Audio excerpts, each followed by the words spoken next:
BNP এবং বৈষম্যবিরোধী ছাত্র আন্দোলনের নেতারা, শিক্ষার্থীরা সেখানে গিয়ে ওই বাসা ঘেরাও করেছে, পুলিশকে খবর দিয়েছে, কিন্তু এর মাঝখানে সেনাবাহিনীর একটি অংশ তাকে রক্ষার চেষ্টা করেছে।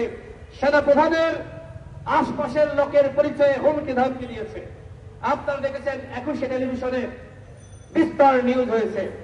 এই যে এইখানে এতগুলো সাংবাদিক আছেন, আপনারা নিউজ করতে পারেন নাই কেন? আপনাদের মালিকরা নিষেধ করেছিল? উত্তর আছে। বাংলাদেশের এতগুলো মিডিয়া, চ্যানেল আপনারা নিউজ করতে পারেন নাই কেন? কিসের ভয়? তথ্য উপদেষ্টা নাইটকে আপনাদের নিষেধ করেছে, সেনাবাহিনীর পক্ষ থেকে নিষেধ করা হয়েছে, এসএসএফ এর পক্ষ থেকে নিষেধ করা হয়েছে, কেন নিউজ করতে পারলেন না? শোনেন, এই যে গণঅভ্যুত্থান, এই গণঅভ্যুত্থানে টিভি সাংবাদিক, ডিজিটাল মিডিয়ার সাংবাদিক তারা কিন্তু সংবাদ প্রকাশ করতে পারে নাই বা করে নাই।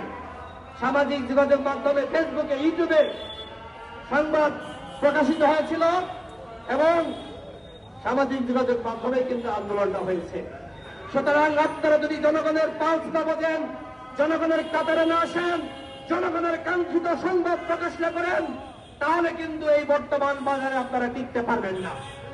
জনগণ কিন্তু মিডিয়াকে আর গ্রহণ করবে না, সামাজিক যোগাযোগ মাধ্যম ফেসবুক, ইউটিউবকে বেছে নিবে। যাই হোক, আজান দিয়ে দিয়েছে, কথা বাড়াবো না।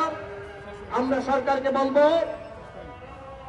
ভারতকে ভাই পাবেন না, ভারতের সাথে চোখে চোখ রেখে আঙ্গুল উঁচু করে কথা বলবেন। ভারতের দাদাগিরি বাংলাদেশের জনগণ আর মানবে না।